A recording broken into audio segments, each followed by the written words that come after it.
En plena Navidad descubrí que mi familia se fue de viaje sin avisarme, no había boletos para alguien tan insignificante en la familia.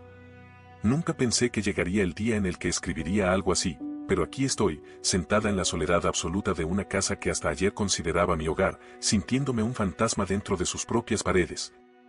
Invisible, inexistente. Es la mañana del 24 de diciembre, y en teoría, este debería ser un día especial, un día en el que las risas y los preparativos para la cena navideña llenaran cada rincón del lugar, pero en lugar de eso, solo hay un silencio denso, un vacío que pesa demasiado. Desperté temprano, con la emoción inocente de quien aún cree en la magia de estas fechas, pensando en cómo pasaríamos el día, en los platos que prepararíamos juntos, en la tradición de abrir un regalo antes de la medianoche. En esos pequeños momentos que, aunque simples, solían hacerme sentir parte de algo, parte de una familia. Pero algo estaba mal, muy mal. La casa estaba demasiado tranquila, el tipo de tranquilidad que no encajaba con el caos habitual de un 24 de diciembre. No había movimiento en la cocina, ni olor a café, ni el sonido de mis padres discutiendo por la mejor manera de cocinar el pavo. Mis hermanos tampoco estaban, y lo más extraño era que la mesa del comedor, que la noche anterior todavía tenía restos de la cena ligera que habíamos compartido, ahora estaba completamente limpia. Como si nadie hubiera estado aquí en horas. Me quedé de pie en la sala, sintiendo una inquietud creciente que no sabía cómo justificar, hasta que el detalle más absurdo me hizo darme cuenta de que algo estaba realmente mal, los zapatos de mi madre.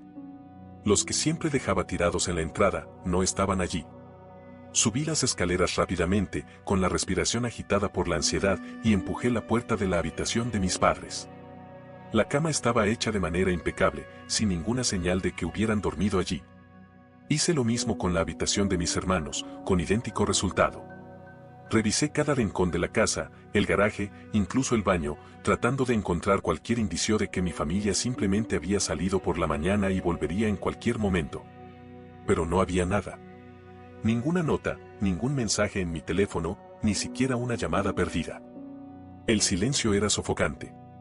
Durante varios minutos me quedé parada en medio de la sala, tratando de convencerme de que había alguna explicación lógica para esto. Tal vez salieron a comprar algo para la cena, tal vez fueron a hacer un recado y simplemente no pensaron en avisarme. Pero la sensación en mi pecho me decía lo contrario. Con manos temblorosas, tomé mi celular y marqué el número de mi madre. La llamada sonó y sonó hasta irse al buzón de voz. Intenté con mi padre, con mis hermanos, incluso con mis tías, pero nadie respondía. Fue entonces cuando lo vi. Sobre la mesa de la cocina había un folder abierto, con papeles desordenados en su interior, como si alguien los hubiera dejado ahí con prisa. No habría prestado atención si no hubiera sido porque algo dentro de mí me obligó a acercarme y revisar. Cuando mis ojos recorrieron las hojas que había dentro, sentí como la realidad se quebraba en pedazos a mi alrededor. Había boletos de avión. Fechas impresas en negrita, con un destino claro. 4 nombres. Mi madre, mi padre, mis 2 hermanos. Mi nombre no estaba en ninguna parte. No podía procesarlo. Mi cerebro se negaba a aceptar lo que veía, pero las pruebas estaban frente a mí. Mi familia se había ido de viaje. En plena Navidad. Sin mí. Mis manos comenzaron a sudar y la opresión en mi pecho se hizo insoportable. Quise pensar que había algún error, que tal vez había otro boleto en otra parte, que tal vez alguien se había olvidado de imprimir el mío, pero la verdad estaba ahí, evidente y cruel, me habían dejado atrás. Como si no existiera. Como si nunca hubiera sido parte de esto. Aún con la esperanza de encontrar una respuesta, volví a tomar mi celular y escribí en el chat familiar. Un simple ¿dónde están? Minutos de espera en los que cada segundo se sentía eterno. Ninguna respuesta. Luego escribí a mis primos, a mis tías, a cualquiera que pudiera saber algo. La mayoría me ignoró, pero entonces, uno de mis primos respondió con algo que me dejó sin aire. Me escribió que no sabía cómo decirme esto, que apenas se había enterado hace un par de días, y que no creía que fuera justo lo que habían hecho. Y luego, sin anestesia, soltó las palabras que sentí como un puñal directo al pecho: es que no había boletos para alguien tan insignificante en la familia. Me quedé mirando la pantalla, incapaz de procesar lo que estaba leyendo. Le pregunté qué significaba eso, si era una broma, si estaba malinterpretando algo, pero no me contestó de inmediato. Lo único que llegó después fue un simple lo siento y el doble cheque azul de su silencio. La realidad me golpeó como un tren en movimiento. No fue un error. No fue una casualidad. Me dejaron fuera porque así lo quisieron. Porque, para ellos, no valía la pena gastar un boleto de avión en alguien como yo. Porque, en sus ojos, no era lo suficientemente importante. No sé cuánto tiempo estuve allí, con el celular en la mano y la garganta cerrada, sintiéndome un estorbo, sintiéndome nada. No sé qué hacer con esto. No sé cómo procesarlo. No sé cómo aceptar que mi propia familia decidió que no merecía estar con ellos en Navidad. Pero si hay algo que tengo claro en este momento, es que esta herida no se va a cerrar fácilmente. Actualización 1. Han pasado 10 días desde aquella mañana en la que me desperté con la ilusión ingenua de un día festivo que nunca llegó. 10 días desde que descubrí que mi familia me había abandonado en Navidad como si mi existencia fuera un detalle irrelevante en su planificación, como si fuera un objeto más que podían dejar atrás sin pensarlo 2 veces. Durante este tiempo, he pasado por todas las etapas posibles de la conmoción, la incredulidad, la tristeza y, finalmente, la rabia. Al principio, no quería creerlo, no podía aceptar la idea de que todo había sido intencional, de que no había sido un error, de que realmente habían considerado que mi presencia no era necesaria en el viaje que, hasta donde yo tenía entendido, se suponía que era un evento familiar. Me repetía a mí misma que tal vez había habido una confusión, que tal vez alguien olvidó mencionarme el plano, que quizás, en el último momento, algo había cambiado y simplemente nadie había tenido la decencia de avisarme. Pero cada llamada sin respuesta, cada mensaje ignorado y, sobre todo, aquella frase cruel que mi primo me confesó con torpeza, seguían resonando en mi cabeza como un eco imposible de callar. Pasé los primeros días en una especie de estado de letargo, como si estuviera atrapada en una realidad que no terminaba de asimilar. Apenas salía de mi habitación, apenas comía, apenas podía hacer otra cosa que mirar el techo y preguntarme cómo era posible que mi propia familia me viera como alguien tan insignificante. Me sentía aturdida, vacía, flotando en una especie de limbo en el que ni siquiera tenía fuerzas para enojarme, porque la tristeza lo consumía todo. Pero poco a poco, el shock fue dejando espacio para algo más visceral, más punzante, más corrosivo. La furia comenzó a instalarse en mi pecho como un fuego que no dejaba de crecer, una rabia que no había sentido antes con tanta intensidad, un dolor que, en lugar de apagarse, se convirtió en gasolina para un resentimiento que no podía seguir reprimiendo. Y entonces, finalmente, recibí noticias. No fue de mis padres, ni de mis hermanos, ni de nadie que hubiera estado en aquel viaje. Fue mi tía, la hermana menor de mi madre, quien decidió llamarme, casi como si lo hiciera por compromiso. Como si supiera que lo que habían hecho no tenía justificación, pero al mismo tiempo no quisiera ser ella quien se involucrara demasiado.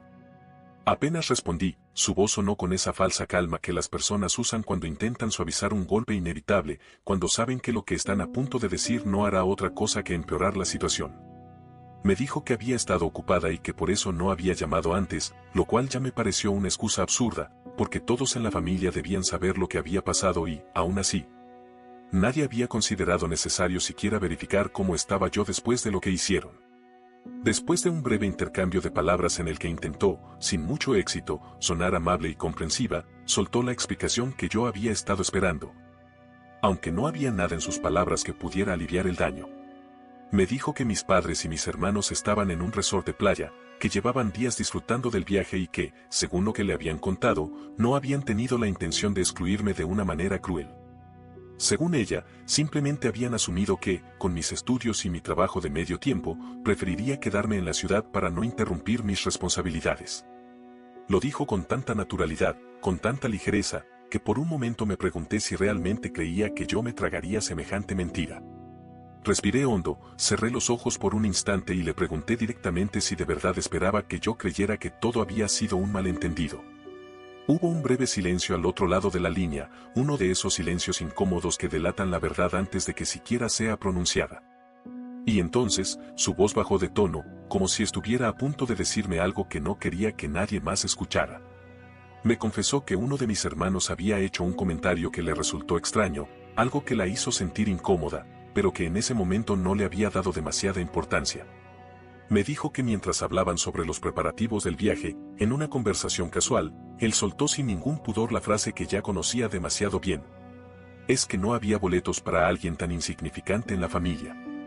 Mi respiración se detuvo por un segundo, aunque ya sabía la respuesta, aunque ya había leído esas palabras en la pantalla de mi teléfono días antes. pero escucharlas de nuevo, de labios de alguien más, confirmadas sin posibilidad de error, hizo que la herida volviera a abrirse con la misma intensidad del primer momento. Lo peor de todo no fue la frase en sí, sino lo que mi tía dijo después. Me explicó que mis padres estaban presentes cuando mi hermano lo dijo, que escucharon aquellas palabras sin inmutarse, sin corregirlo, sin molestarse en decirle que estaba equivocado. No hubo ningún regaño, ninguna protesta, ninguna señal de que consideraran que lo que estaba diciendo estaba mal. Simplemente dejaron que las palabras quedaran ahí, flotando en el aire, como si fueran una verdad irrefutable, como si realmente yo no mereciera estar allí con ellos. Hubo un momento en el que mi tía intentó justificarlos, diciéndome que probablemente no lo dijeron en serio, que quizás solo fue una broma, que a veces los hermanos dicen cosas sin pensar. Pero yo no podía aceptar esa justificación. No después de todo lo que había pasado. No después de haber despertado en una casa vacía en la mañana de Navidad. No después de haber visto los boletos de avión con sus nombres, dejando el mío fuera. No después de haber recibido días de silencio absoluto, de mensajes ignorados, de ausencia total de cualquier intento de disculpa o explicación. Cuando colgué la llamada, me quedé sentada en mi cama durante un largo rato, mirando el teléfono en mi mano, sintiendo cómo la rabia se enredaba en mi garganta como un nudo imposible de deshacer. Había pasado tantos días preguntándome si estaba exagerando, si estaba viendo demasiado en esta situación, si de alguna manera debía tratar de entenderlos, pero en ese momento, toda duda desapareció. Esto no había sido un accidente. No había sido un malentendido. Había sido una decisión deliberada. Y lo peor de todo, es que para ellos, yo simplemente no importaba lo suficiente como para considerar que esto podría lastimarme. Durante la noche, mientras trataba de dormir sin mucho éxito, una idea comenzó a formarse en mi mente. Algo dentro de mí se negaba a aceptar que esto quedara así, que simplemente permitiera que me pisotearan de esta manera sin ninguna consecuencia. Siempre había sido la que perdonaba, la que pasaba por alto los desprecios, la que trataba de mantener la paz a costa de su propia dignidad. Pero esta vez, no. Esta vez, algo había cambiado. No sabía exactamente qué haría aún, pero una cosa tenía clara. No iba a seguir siendo la persona a la que podían ignorar sin más. No iba a seguir permitiendo que me trataran como si fuera prescindible. Iba a hacer algo al respecto. Y esta vez, no iba a quedarme esperando a que ellos fueran quienes tomaran la iniciativa. Actualización 2. Ha pasado una semana desde que hablé con mi tía y desde que confirmé, con una certeza que me desgarró el alma, que no hubo un error, que no fue un descuido, que mi familia tomó una decisión consciente de excluirme de su viaje. De su Navidad, de su vida, sin la más mínima consideración por mis sentimientos. Durante estos días, he atravesado un torbellino de emociones que van desde la incredulidad hasta la ira más profunda, y aunque intento mantenerme firme, la verdad es que hay momentos en los que todo se siente demasiado pesado. Demasiado absurdo, demasiado cruel. He tratado de continuar con mi rutina, de enfocarme en mis estudios y en mi trabajo, de rodearme de personas que realmente me valoran, pero incluso en los momentos en los que logro distraerme, el pensamiento siempre regresa, como un veneno que se filtra en mi mente y me recuerda que, para ellos, nunca fui lo suficientemente importante como para merecer un lugar a su lado. La sensación de abandono y desprecio es difícil de explicar. No es solo el hecho de que me hayan dejado atrás, sino la indiferencia con la que lo hicieron. La falta absoluta de cualquier intento de acercamiento, de cualquier disculpa, de cualquier gesto que indicara que, al menos, entendían el daño que causaron. Pero lo que más me ha costado aceptar es la idea de que, probablemente, nunca han pensado en mí de la manera en la que yo pensaba en ellos. Siempre los vi como mi familia, como mi núcleo, como las personas que, a pesar de nuestras diferencias, siempre estarían allí. Pero para ellos, yo no soy eso. Para ellos, soy algo secundario, un peso, una presencia que pueden ignorar sin que eso signifique nada. Hoy, sin embargo, he recibido nueva información que me ha dejado helada.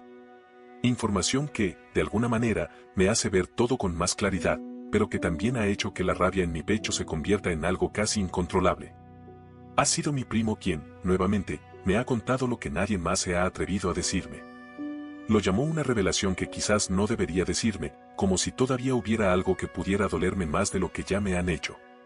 Pero cuando lo escuché, entendí que aún había capas en esta historia que no había descubierto. Según él, mis padres llevan tiempo viéndome como una carga. No solo emocional, sino financiera. Creen que mis estudios son un gasto innecesario, que mi carrera no tiene futuro, que todo el dinero que han invertido en mí es un desperdicio. En sus palabras, no valía la pena gastar en ti para este viaje. No lo dijo con malicia, no intentó suavizarlo, simplemente repitió lo que había escuchado de sus propias bocas. Y yo, por un instante, sentí que el suelo bajo mis pies desaparecía. Era como si todo encajara de repente, como si todas las pequeñas señales que había ignorado a lo largo de los años se alinearan en una única verdad que no podía seguir negando. La forma en la que siempre favorecieron a mis hermanos en decisiones económicas, la manera en la que minimizaban mis logros académicos, los comentarios despectivos sobre mis planes de futuro, las discusiones en las que, sin decirlo directamente, insinuaban que yo nunca traía nada de valor a la familia. Todo eso había estado ahí, frente a mí, durante años, pero nunca lo quise ver, porque la idea de aceptar que mis propios padres no creían en mí era demasiado dolorosa. Lo más irónico es que, en los últimos años, he tratado de ser independiente. Trabajo medio tiempo mientras estudio, ahorro lo que puedo, trato de no pedirles nada a menos que sea absolutamente necesario. Y aún así, a pesar de todo eso, me ven como una inversión fallida, como alguien que no merece ni siquiera un asiento en un avión para estar con ellos en Navidad. Después de escuchar a mi primo, me quedé en silencio por un largo rato. No sabía qué responder, porque las palabras parecían inútiles ante la brutalidad de lo que acababa de descubrir. Pero dentro de ese silencio, algo se rompió dentro de mí. Durante días, había estado debatiéndome entre el dolor y la tristeza, preguntándome qué había hecho para merecer esto, tratando de encontrar una manera de justificar sus acciones. Pero en ese momento, entendí que no había justificación. Que nunca la hubo. Que nunca la habría. Mi mejor amiga me dijo algo hace unos días que no he podido sacar de mi mente. Me aconsejó que no me quedara simplemente lamiendo mis heridas, que no permitiera que el dolor me paralizara, que hiciera algo con toda esta rabia, con todo este resentimiento. Me dijo que había dos caminos, resignarme y aceptar que mi familia me veía de esa manera, o encontrar la manera de hacer que se dieran cuenta de que no podían pisotearme sin consecuencias. Y por primera vez en mi vida, decidí que no iba a ser la persona que simplemente deja pasar las cosas. Hasta este momento, había pensado en alejarme, en desaparecer de sus vidas, en cortar contacto de una manera silenciosa y digna. Pero ahora sé que eso no es suficiente. No después de lo que me han hecho. No después de lo que he escuchado hoy. Si ellos creen que no valgo la pena, si piensan que pueden hacerme a un lado sin que eso tenga repercusiones, entonces es hora de demostrarles lo equivocados que están. Lo que ellos no saben, lo que nunca les interesó leer o entender, es que la casa en la que viven no es completamente suya. Sí, han estado allí durante años, sí, han pagado las cuentas, sí, han hecho y deshecho a su antojo. Pero hay un pequeño detalle que han ignorado: la casa pertenecía a mi abuela, la única persona en esta familia que realmente me valoraba, la única que creyó en mí incluso cuando mis padres no lo hacían. Y ella, al momento de fallecer, dejó instrucciones muy específicas sobre la propiedad. Hace tiempo, antes de morir, me entregó ciertos documentos, poderes notariales que me daban una posición legal que mis padres, en su soberbia, nunca se molestaron en cuestionar. No puedo simplemente echarlos de la casa, pero sí puedo impedir que hagan modificaciones, puedo bloquear cualquier intento de venta o remodelación. Puedo convertirme en una piedra en su zapato que no podrán ignorar tan fácilmente. Y ahora, después de lo que han hecho, después de cómo me han tratado, no pienso quedarme de brazos cruzados mientras siguen creyendo que pueden hacer lo que quieran sin que yo importe. Hoy mismo he contactado a una abogada que conocí a través de la universidad. Le he mostrado los documentos, le he explicado la situación, y su respuesta ha sido clara: tengo más poder del que ellos creen. No sé exactamente cómo procederé aún, pero sé que esto no va a quedar así. Ellos me dejaron sola en Navidad. Me hicieron sentir como si no existiera. Me llamaron insignificante. Pero lo que no saben es que la persona a la que descartaron tan fácilmente es la misma persona que ahora puede ponerles un alto, que puede demostrarles que no pueden seguir viéndome como una sombra en su vida. No sé si esto pueda llamarse venganza, pero lo que sí sé es que, por primera vez en mucho tiempo, siento que tengo algo de control. Y esta vez, no pienso ceder. Actualización 3. Han pasado 5 días desde que tomé la decisión de no quedarme de brazos cruzados, desde que entendí que no podía seguir permitiendo que me pisotearan sin consecuencias. Durante este tiempo, he sentido cómo la rabia se ha convertido en una fuerza que me mantiene en pie, una energía que me impulsa a seguir adelante en lugar de dejarme caer en la tristeza que me consumió al principio. Ya no hay lágrimas, ya no hay dudas, ya no hay esa sensación de incredulidad que me paralizaba.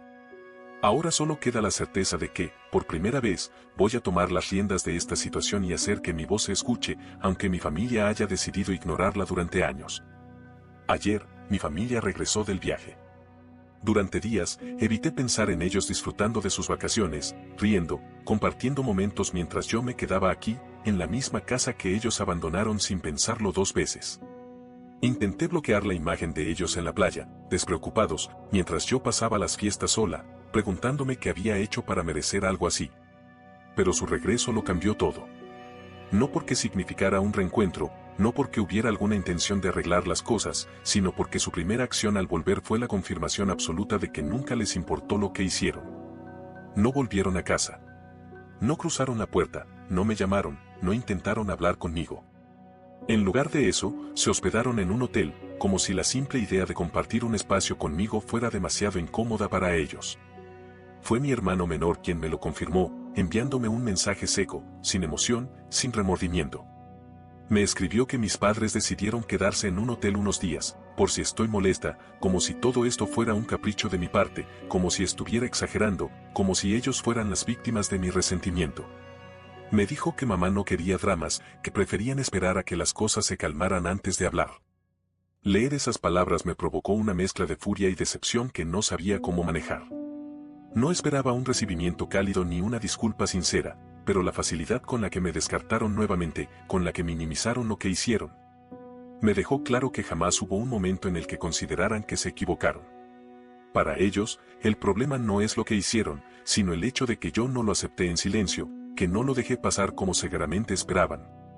Pero lo que realmente encendió la chispa que terminó de convencerme de que estaba tomando la decisión correcta llegó unas horas después. Un mensajero tocó la puerta de la casa, dejando un sobre a mi nombre, sin remitente claro, pero con la suficiente formalidad como para que supiera que no era cualquier cosa. Al abrirlo, me encontré con documentos legales, papeles que detallaban una solicitud de firma para autorizar una remodelación en la casa. No era una pregunta, no era una propuesta, no era un intento de diálogo. Era simplemente una exigencia disfrazada de formalidad.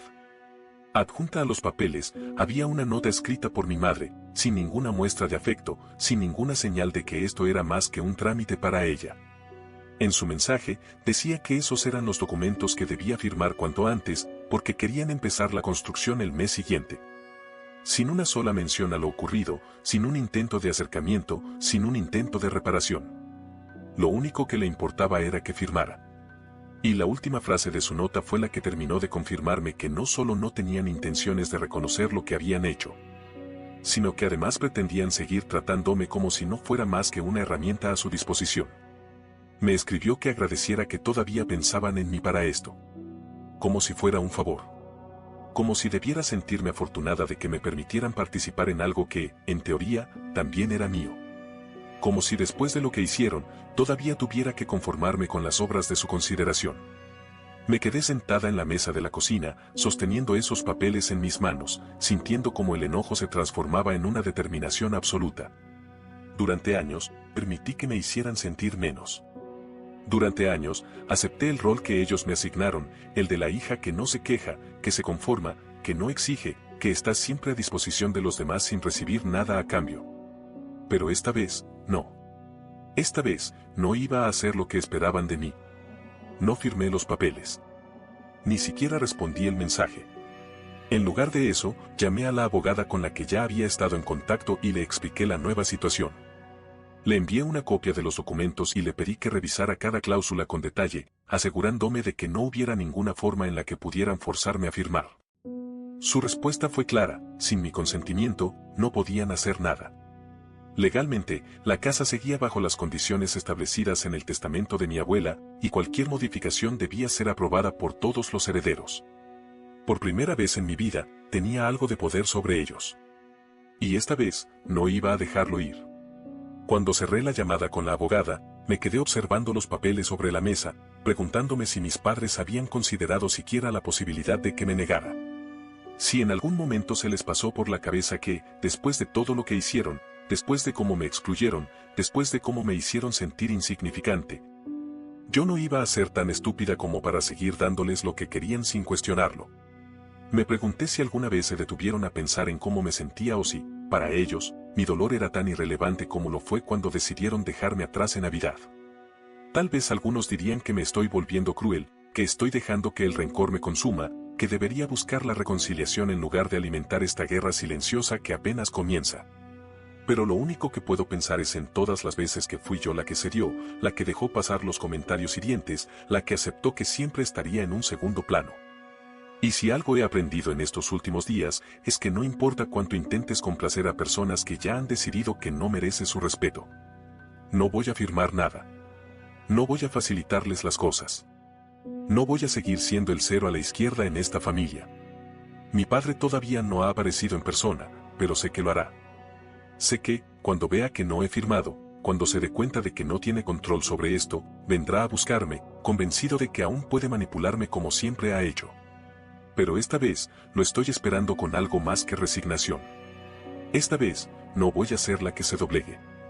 Esta vez, quiero ver su reacción cuando se dé cuenta de que la persona insignificante a la que descartaron es la misma que ahora tiene el poder de detener sus planes. Actualización 4.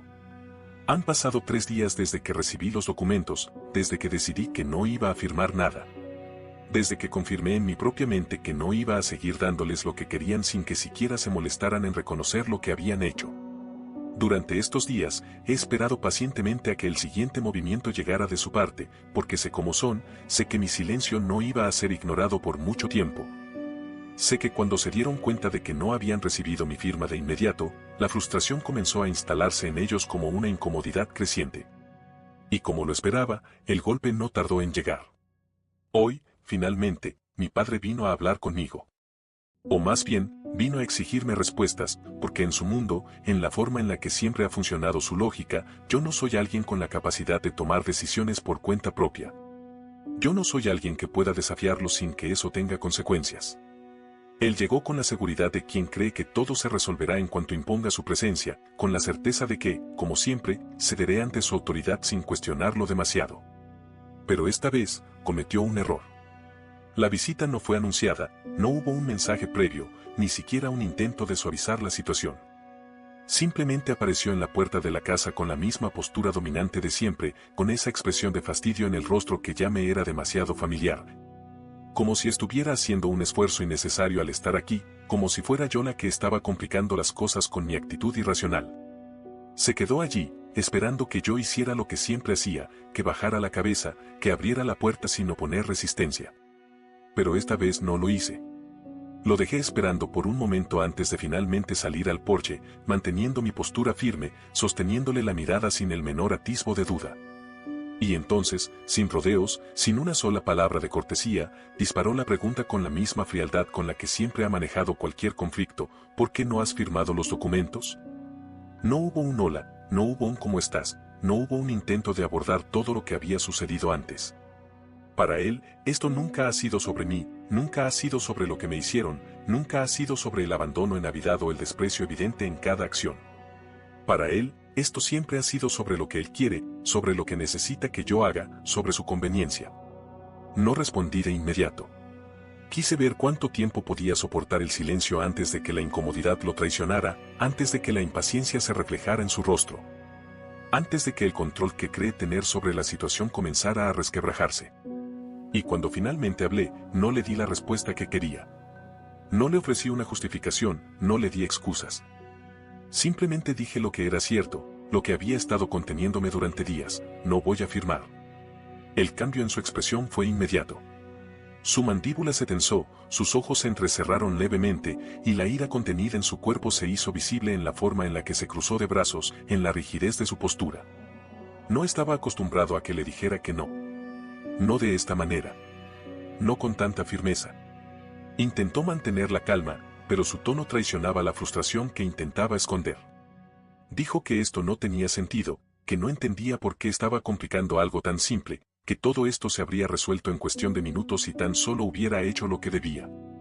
Me dijo que en la familia hay prioridades, que el dinero no alcanza para todos y que yo debía entender que ellos hicieron lo que tenían que hacer. Lo dijo con la misma condescendencia con la que siempre ha tratado de explicarme por qué mis necesidades nunca han sido tan importantes como las de mis hermanos, por qué siempre han tenido más derecho que yo a recibir lo mejor. ¿Por qué siempre he sido la que debe ceder? Y entonces, sin siquiera darse cuenta de la magnitud de lo que estaba diciendo, soltó la frase que hizo que todo mi cuerpo se tensara de rabia: tú nunca has sido buena para traer dinero a la casa. Y como estás enfocada en estudiar, decidimos que era mejor usar los boletos con quienes más aportan. Deberías entenderlo y dejar de hacernos sufrir con este resentimiento. Sufrir. Esa fue la palabra que más resonó en mi cabeza. Según él, los que estaban sufriendo eran ellos. Según él, yo era el problema por no aceptar la decisión que tomaron sin siquiera consultarme, por no agradecer que se hubieran deshecho de mí en Navidad como si fuera un obstáculo en sus planes. Respiré hondo, sintiendo cómo la furia se acumulaba en mi interior como un volcán a punto de estallar, y sin apartar la mirada de él, entré a la casa. Regresé con un sobre en la mano, con los documentos que mi abuela me había dejado, con la copia de su testamento que había guardado como un escudo protector contra todo esto. Y sin decir una sola palabra, se los puse frente a él. Su reacción fue casi imperceptible al principio, pero yo lo noté. Noté el leve endurecimiento en su rostro, el instante de duda en su mirada, la tensión en sus dedos al sostener las hojas.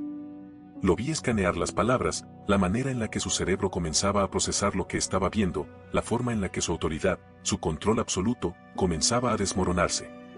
Le señalé la cláusula más importante, la que dejaba claro que cualquier modificación estructural en la casa debía contar con la aprobación unánime de todos los herederos. Le expliqué, con la calma más cruel que pude reunir, que sin mi firma no podrían hacer nada. No habría remodelación. No habría permisos aprobados. No habría construcciones ni cambios. Porque esta vez yo tenía la última palabra. Fue entonces cuando la máscara se rompió. Su rostro se transformó en una expresión de ira pura, su voz se alzó, su postura se hizo amenazante. Me gritó que estaba siendo egoísta, que estaba actuando con malicia, que estaba saboteando a la familia por un berrinche. Me dijo que estaba cortando la soga que me mantenía con vida y que sin ellos yo no era nadie. Pero ya no tenía miedo. Ya no era la niña que necesitaba su aprobación, que vivía esperando una muestra de cariño, que aceptaba cada desplante con la esperanza de que algún día me vieran como una igual. No le respondí. No le grité de vuelta. Solo me quedé ahí, en silencio, mirándolo, dejando que se ahogara en su propia frustración.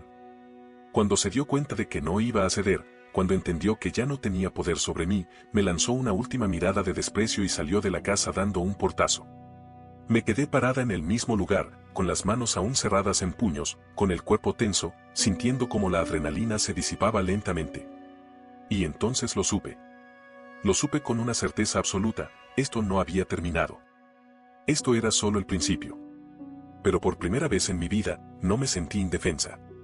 Por primera vez, no fui la que se quedó atrás.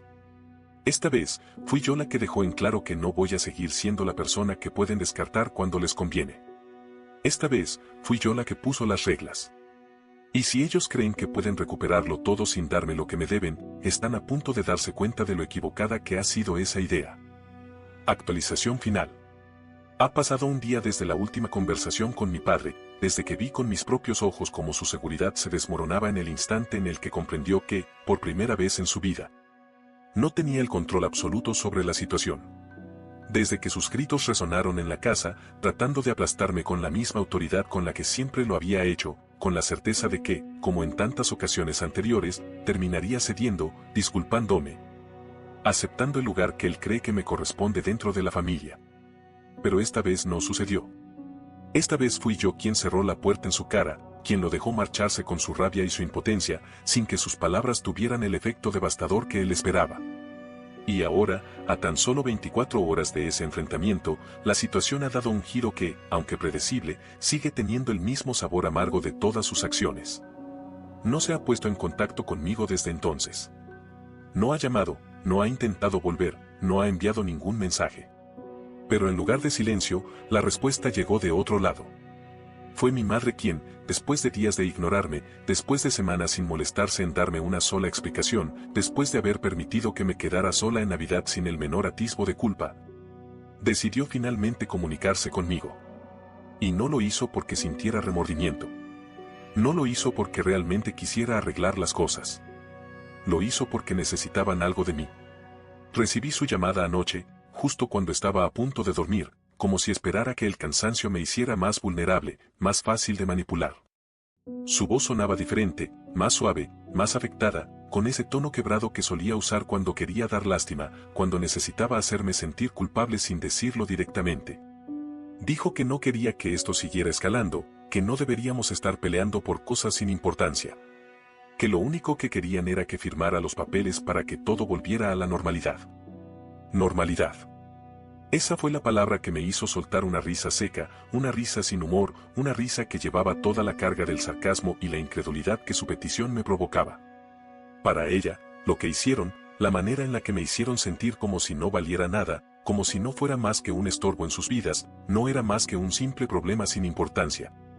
Algo que debería quedar en el pasado con la misma facilidad con la que ellos me descartaron. Me hablaba como si yo estuviera exagerando, como si todo este tiempo hubiera sido una reacción desproporcionada de mi parte, como si el verdadero problema aquí no hubiera sido su desprecio, sino mi negativa a dejarlo pasar sin más. No respondí de inmediato. Dejé que hablara, que intentara moldear la conversación a su favor, que jugara la carta de la madre afectada que solo quiere lo mejor para todos. Me dijo que entendía que estaba molesta, que era normal que me sintiera así, pero que también debía pensar en la familia, que no podía actuar con tanto rencor. Que la casa era de todos y que lo justo era que yo firmara para que pudieran hacer las modificaciones necesarias. Dijo que no entendía por qué estaba actuando de esta manera, que nunca antes había sido así, que siempre había sido una persona razonable, una persona que comprendía su lugar, alguien que no causaba problemas. Y entonces, con la voz quebrada, con un tono tan ensayado que casi podía imaginarla mirando su reflejo en el espejo mientras lo practicaba, soltó la frase que fue el último clavo en el ataúd de cualquier posibilidad de reconciliación: si nos quisieras de verdad, firmarías. Era lo que necesitaba escuchar. La confirmación de que, en su mente, todo esto era mi culpa.